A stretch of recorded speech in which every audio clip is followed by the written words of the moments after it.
लोग मुकम्मल तौर पर पीएमएलएन को नापसंद कर रहे हैं, पीएमएलएन की पॉलिसीज को नापसंद कर रहे हैं, पीएमएलएन की पॉलिटिक्स को नापसंद कर रहे हैं। जो तर्ज हुक्मरानी, वो डिक्टेटराना सोच पीएमएलएन अपनी सियासत में लेके आ रही है, उसको भी लोग नापसंद कर रहे हैं। और अगर हम समझते हैं कि इस तरह के हरबे फौरी तौर पर इसको रोकना चाहिए। हम समझते हैं कि हर पॉलिटिकल पर इसको रोकना चाहिए। हम समझते हैं कि हर पॉलिटिकल पार्टी जो है वो अपने इलेक्शन कॉन्टेस्ट करे और उसके बाद फिर जो भी अवाम फैसला करे वो लोग चुन के सामने आए और वो आके अपनी हुकूमत बनाए। लेकिन अगर एक जमात जो कि उसी माइंडसेट के साथ काम कर रही है, अभी मैं एक और चीज भी कह दूं कि पीएमएलएन जिस तरह की कैंपेन कर रही है या वो शुरुआत करने की कोशिश कर, अभी तक तो वो घर पे ही बैठे हुए हैं, घर से बाहर नहीं निकल रहे। उसमें जो उन्होंने काम नहीं किया उसका क्रेडिट लेने की भी वो कोशिश कर रहे हैं, जो कि उनके सोशल मीडिया पे कुछ चीज नजर आई हैं। ये चीज वाज़ेह है। हम नहीं कहते कि जी अगर आपने कोई सड़क बनाई तो आप सड़क की तशहीर करो, भले आपका हक है, लेकिन जो काम आपने नहीं किए हैं वो काम के अगर आप क्रेडिट लेने की कोशिश करेंगे तो मैं समझता हूं इंग्लिश में से चीटिंग कहते हैं, उर्दू में से धोखेबाजी कहते हैं और फरेब कहते हैं। तो मैं गुजारिश करूंगा कि कोई भी पार्टी धोखेबाजी और फरेब ना करे, जो काम आपने किए उसे करें। अगर कल को, जो कि मैं देख रहा हूं और जो सोशल मीडिया में नजर भी आ रहा है, उनकी चीजें बता भी रही हैं कि अगर पीएमएलएन की लीडरशिप ये क्रेडिट उठाने की कोशिश करे कि एटमी ताकत इस मुल्क को उन्होंने बनाया, तो ये सब बच्चे को पता है कि इस मुल्क को, पाकिस्तान को एटमी ताकत शहीद जुल्फकार अली भुट्टो साहब ने बनाया, जिसकी उन्होंने बहुत बड़ी हैवी प्राइस अपनी जान की सूरत में दी है। शहीद जुल्फकार अली भुट्टो ने इस मुल्क को दुनिया के सामने खड़ा कर दिया एटमी ताकत बनाकर, और उसकी कीमत उन्होंने अपनी कीमती जान देकर दी है।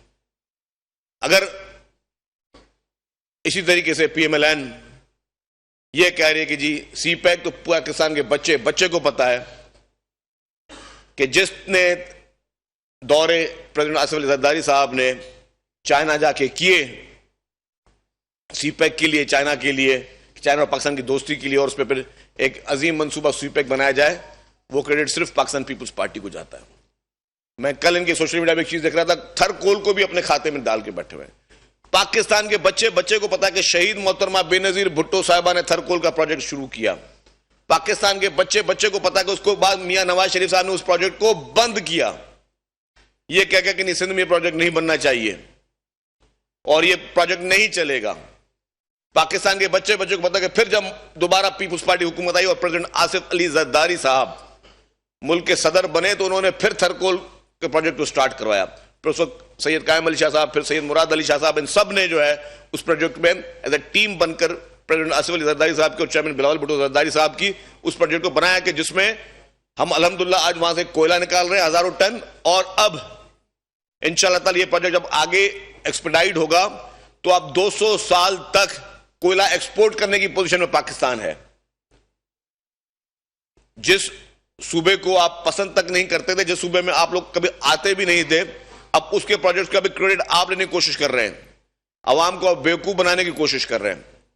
तो जो आपने किया है, जो दो चार सड़कें अपने घरों में, अपने मोहल्लों में बनाई है, आप उसको भले तशहीर करें, लेकिन जो काम आपने नहीं किए उसका क्रेडिट आप नहीं ले सकते, नहीं लेना चाहिए आपको। बड़े अफसोस की बात है कि आप पराए कामों के भी क्रेडिट खुद लेने की कोशिश कर रहे हैं। ये तो मैं पहले भी कहता हूं, खुदा का शुक्र है आपने ये क्रेडिट नहीं लिया कि पाकिस्तान भी आपने आजाद करवाया था। ये बच्चे को पता है कि इस मुल्क में किसने क्या किया है। तो पाकिस्तान पीपुल्स पार्टी इस वक्त वाहिद मुल्क की जमात है जो कि सीरियसली इलेक्शन मोड में है। चेयरमैन बिलावल भुट्टो जरदारी साहब आज से 1 माह पहले से ही इलेक्शन मोड में है। पीटीआई और पीएमएलएन इलेक्शन से भागने की कोशिश कर रहे थे। पीटीआई ने मुख्तलिफ कोर्टों के राब्ते किए कि इलेक्शन डिले हो। पीएमएलएन आज दिन तक उस सख्ते से नहीं निकल पाए। ये लोग, जो पंजाब की आवाम का रेस्पॉन्स है, आज दिन तक पीएमएलएन एक सख्ते में है, एक परेशानी में है कि जी इस वक्त हो क्या रहा है। वो भी इस वक्त इलेक्शन के मोड में नहीं जा पा रहे हैं। तो वाहिद पाकिस्तान की पार्टी है पाकिस्तान पीपुल्स पार्टी जिसके चेयरमैन बिलावल भुट्टो जरदारी साहब पुरानी तर्ज सियासत का खात्मा चाह रहे हैं, लड़ाई झगड़े की सियासत का खात्मा चाह रहे हैं, दुश्मनियों की सियासत का खात्मा चाह रहे हैं, भाई से भाई को लड़ाने की सियासत का खात्मा चाह रहे हैं, पोलराइजेशन की सियासत का खात्मा चाह रहे हैं, सोशल मीडिया पे गालम गलोच की सियासत का खात्मा चाह रहे हैं, छोटे बड़े की तमीज ना करने की सियासत का खात्मा चाह रहे हैं, सियासी मुखालफत को दुश्मनी में तब्दील करने का वो खात्मा चाह रहे हैं।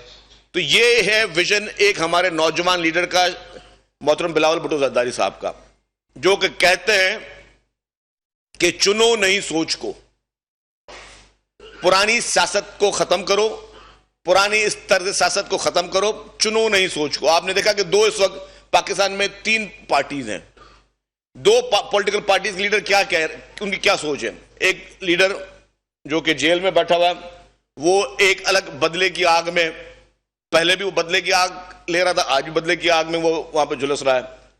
उसकी यही कोशिश पहले भी थी कि सारे मुखालिफिन को जेल में डाल दो।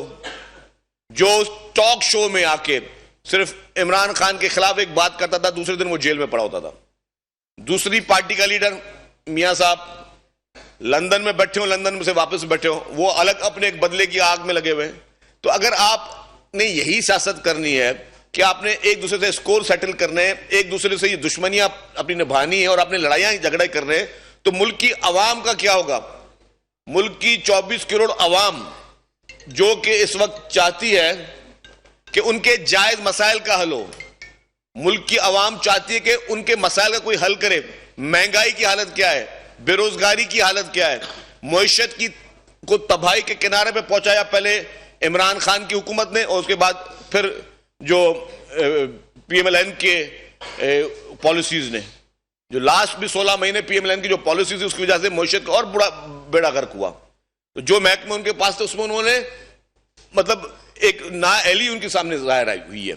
तो जो पॉलिटिकल पार्टीज इस मुल्क की आवाम के लिए नहीं सोच रही, आज भी इक्तदार की हवस की लड़ाई चल रही है, चाहे पीटीआई हो या पीएमएलएन हो, दोनों को इक्तदार की कुर्सी चाहिए। लेकिन ये कोई नहीं सोच रहा कि वो जो गरीब आज गरीब गुर्बत में बैठा हुआ है, उसके मसाइल को हल कौन करेगा। जो पेट्रोल की प्राइसेस, बिजली की प्राइसेस, गैस की प्राइसेस जो आसमान पे छू के बैठी है, इनका तदारुक क्या करे, उसका अल्टरनेट क्या है। आज कितने गरीब आपको फुटपाथों पर नजर आते होंगे सोते हुए। जिस तरह पाकिस्तान पीपुल्स पार्टी ने सिंध में 21 लाख घर बनाने की बात की, और अब चेयरमैन बिलावल भुट्टो जरदारी साहब अपने मंशूर में भी लेकर मैं पूरे पाकिस्तान भर में 30 लाख घर बनाऊंगा। पहले 50 लाख घर की बात किसी ने की थी, लेकिन वो साबित हो गया कि 0/0 था, वो कुछ भी नहीं था।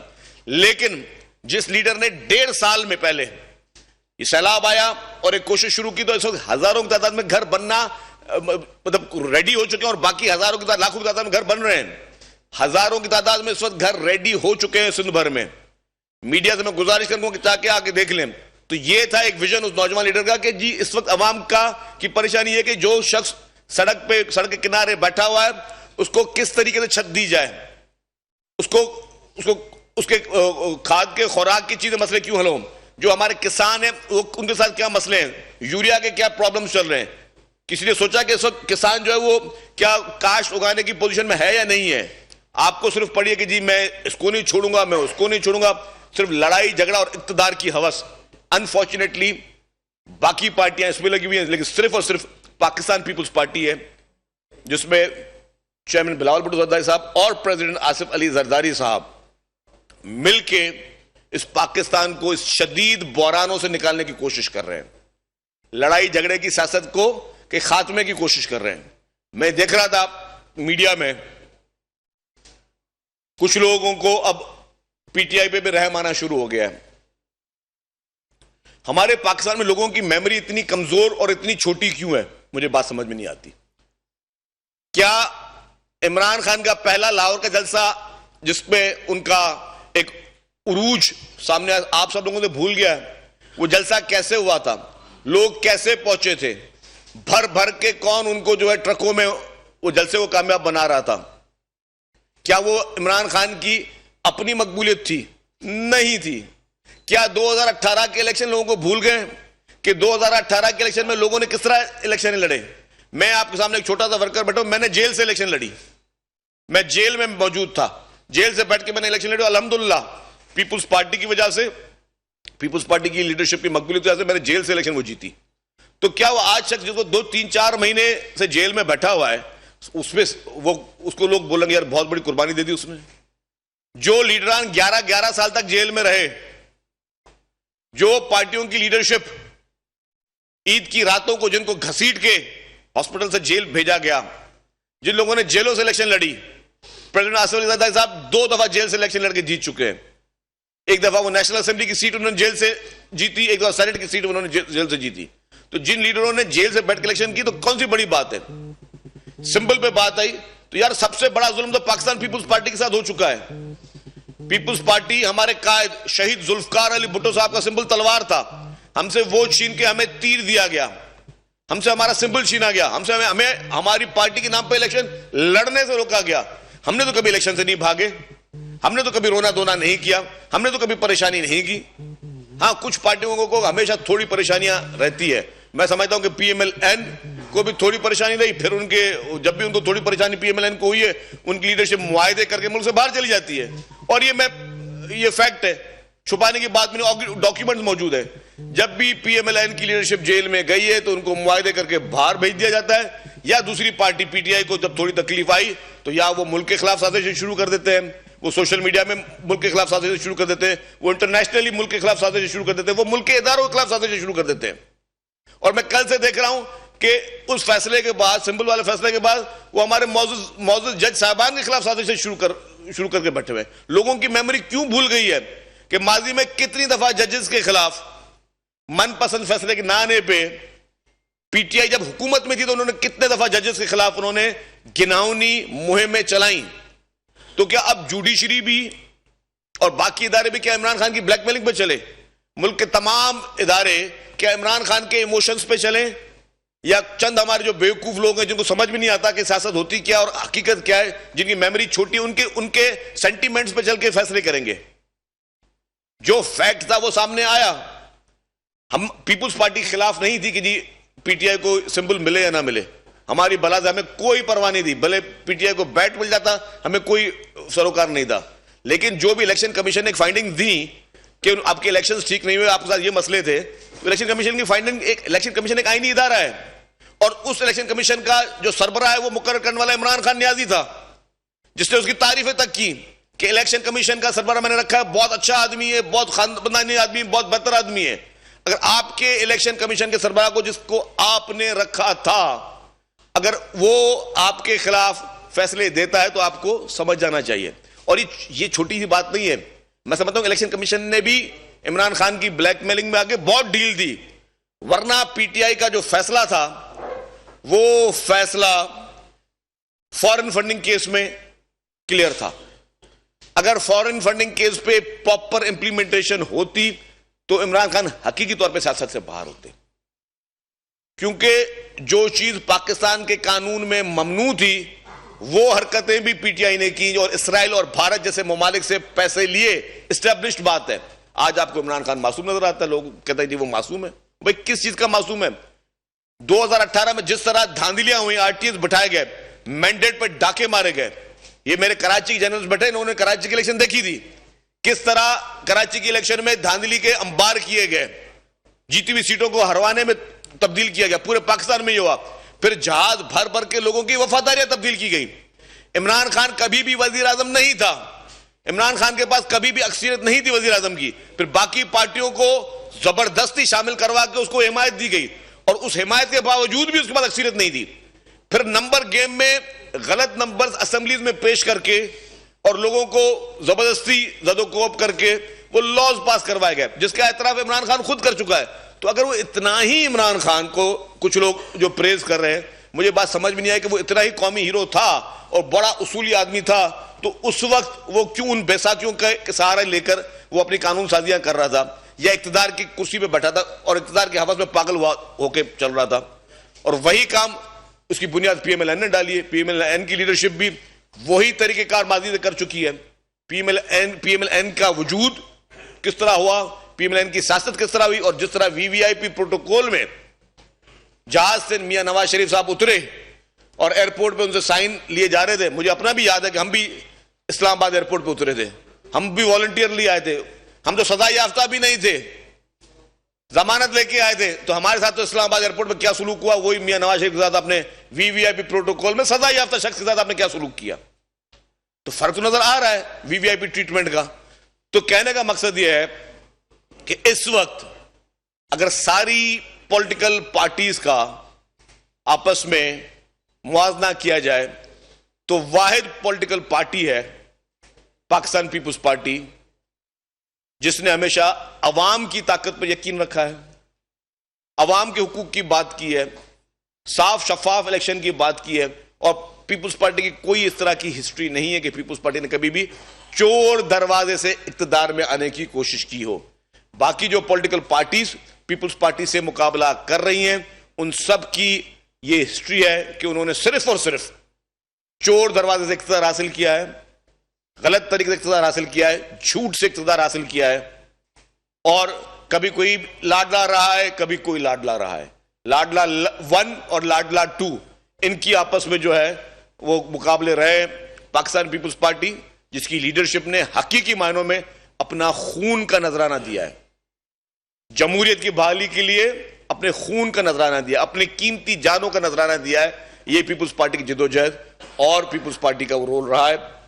तो हम समझते हैं कि आज भी 8 फरवरी दूर नहीं है।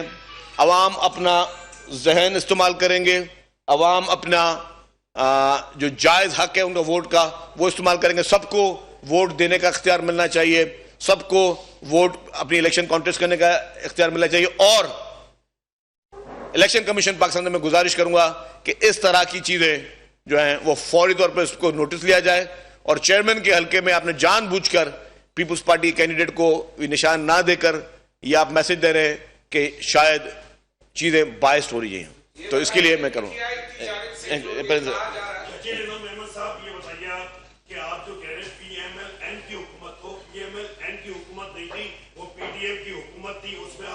साझेदार थे, इत्तेहादी थे, उनकी नाकामी की जिम्मेदारी उतनी ही आप पर भी आती है जितनी पीएमएल-एन पे आती है। पहला। दूसरा ये है कि लाडला 1 आ गई, लाडला 2 आ गई, लाडला 3 कब रिलीज होगी? देखिए जी, पहला सवाल आपका, वो पीडीएम की भी हुकूमत हुई, पीडीएम में भी पीपुल्स पार्टी शामिल नहीं थी। आपकी भी थोड़ी तस्वीर कर दूं, पीपुल्स पार्टी सुन तो लें, हाँ मैं उस पर आ रहा हूं। पीडीएम के पीपुल्स पार्टी शामिल नहीं थी। पीपुल्स पार्टी के पास जो वजारतें थी उसकी कारकर्दगी की जिम्मेदारी पीपुल्स पार्टी पे आयद होती है। फॉरेन मिनिस्ट्री जिस तरह चली उसकी कारकर्दगी देख लें, बाकी जो महकमे पीपुल्स पार्टी के पास थे उसकी कारकर्दगी देख लें, जो महकमे पीएमएल-एन के पास थे। अच्छा, मईशत की बात अगर मैं कर रहा हूं तो मैं अकेला तो नहीं कर रहा हूं। आज आप देखें मिफ्ता इस्माइल साहब क्या कह रहे हैं कि किसकी नाअहली की वजह से अवाम आज दिन तक पिस रहे हैं। दानियाल अजीज साहब क्या कह रहे हैं कि किसकी नाअहली की वजह से आज अवाम पिस रहे हैं। पीएमएल-एन की अपनी लीडरशिप कह रही है कि पीएमएल-एन की उस वक्त वजारत खजाना की नाअहल तरीन पॉलिसियां, नाकाम तरीन पॉलिसियां, आईएमएफ से सही तरीके से बातचीत ना करना, उस वक्त कभी उनको धमकियां देना, कभी उनसे उल्टी सीधी बार्गेनिंग करना, उसकी वजह से आज मुल्क के लोग महंगाई में पिस रहे हैं। पीएमएल-एन किस मुंह से जाके अवाम से राब्ता करेगी, क्या बोलेगी? कि आखिरी में ये प्राइम मिनिस्टरशिप भी आपके पास थी, फाइनेंस मिनिस्ट्री भी आपके पास थी, आप नजर नहीं निकाल सकते। पीपुल्स पार्टी एज इत्तेहादी थी तो पीपुल्स पार्टी ने अपने ग्रीवेंसेस कैबिनेट में 10 दफा रेज किए हैं। वो कैबिनेट के रिकॉर्ड का हिस्सा है। पीपुल्स पार्टी ने रेज किया कि जी ये महंगाई हो रही है, आप सही तरीके से चीजों को नहीं चला रहे, जो आपकी ब्रीफिंग्स हो रही हैं वो गलत हो रही है, इस तरह आवाम को रिलीफ नहीं मिलेगा। वो पीपुल्स पार्टी अपनी सारी चीजें कर चुकी है। जहां तक आपने बात की लाडला 1, 2 और 3 की, तो इस वक्त मुकाबला लाडले 1 में और 2 में ही है कि दोबारा 3 में कौन बैठना है।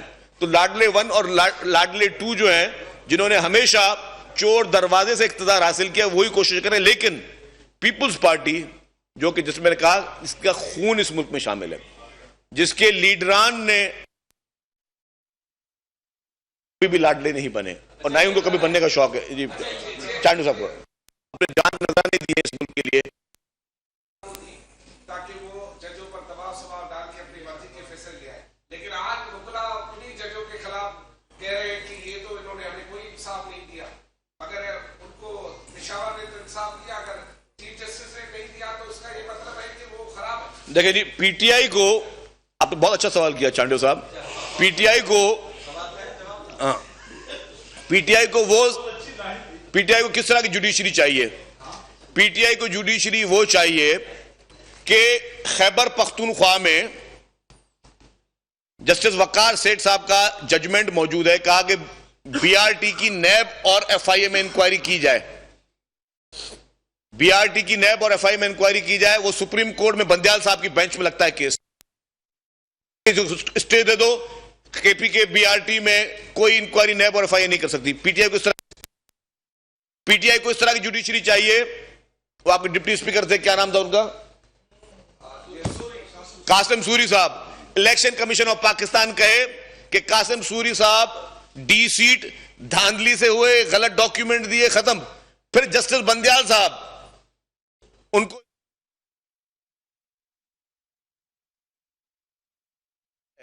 कि मीठा मीठा हप हप, कड़वा कड़वा थू थू, यही इनकी पॉलिटिक्स है कि चाहे वो पीटीआई हो या पीएमएलएन हो। आप इन दोनों का तर्ज सियासत देख लें। इन दोनों ने अदालतों पे हमले किए हैं, इन्होंने दोनों ने इदारों पे हमले किए हैं। वाहिद पाकिस्तान पीपुल्स पार्टी है जिसकी लीडरशिप ने फांसी का फंदा यूं चूम लिया, लेकिन कभी अदालतों पे हमला नहीं किया। हां, उस फैसले को हम काला फैसला कहते हैं, उस फैसले को हम अदालती कत्ल कहते हैं, लेकिन कभी किसी इदारे पे हमला नहीं किया। लेकिन पीटीआई और पीएमएलएन दोनों ने हमेशा अपने मुफाद के लिए अदालतों को या इदारों को, इन्होंने इनके खिलाफ साजिशें भी की हैं, उनको ब्लैकमेल करने की कोशिश की है, उनको अंडर प्रेशर में लाने की कोशिश की है। हम समझते हैं कि जस्टिस काजी फैज ईसा साहब, उनका बहुत ही एक अच्छा रिकॉर्ड है, पूरी उनकी बेंच जितने भी लोग हैं सब अच्छे जजेस हैं। और अगर किसी को किसी फैसले से एतराज है तो बराए मेहरबानी आप रिव्यू में चले जाएं। ये थोड़ी कि आप बाहर आके गालियां देना शुरू कर दें। और जो फैसले आपके हक में गैर कानूनी, गैर आईनी सही आ रहे थे वो आपको अच्छे लग रहे थे। साकिब निसार जैसे ओपनली पीटीआई का इलेक्शन वर्क कर रहा था, साकिब निसार जो ओपनली मुखालफिन को चुन चुन के डिस्क्वालीफाई कर रहा था। क्या डिस्क्वालीफिकेशन पहली दफा हुई है? आपको याद नहीं, 2018 के इलेक्शन में हमारे सिंध में निसार अहमद खोड़ो साहब को डिस्क्वालीफाई किया गया, मंजूर वसान साहब को डिस्क्वालीफाई किया गया। हमने तो कोई रोना रोना नहीं धोया, हमने तो कभी ये नहीं कहा कि हमारे साथ जाती, हमारे साथ जाती, ठीक है, जाती के लिए आप चला सकते हो, लेकिन कि आप अदालतों को और मौजूद जज साहबान को आप जो है वो डिक्टेट करेंगे या उनको जो है उनके लिए कैरेक्टर असैसिनेशन करेंगे या उनके खिलाफ सोशल मीडिया पे घिनौनी मुहिमें चलाएंगे क्योंकि वो आपके हक में फैसले नहीं है, तो ये जो है ये काबिल कबूल है। यही मुनाफकत है जिसको चेयरमैन बिलाल भुट्टो ज़रदारी साहब कहते हैं कि चुनो नई सोच को, चुनो नई सोच को। वो सिर्फ इसलिए कहते हैं कि आप इस पूरे इस निजाम से जो कि एक आपका एक नेपोटिज्म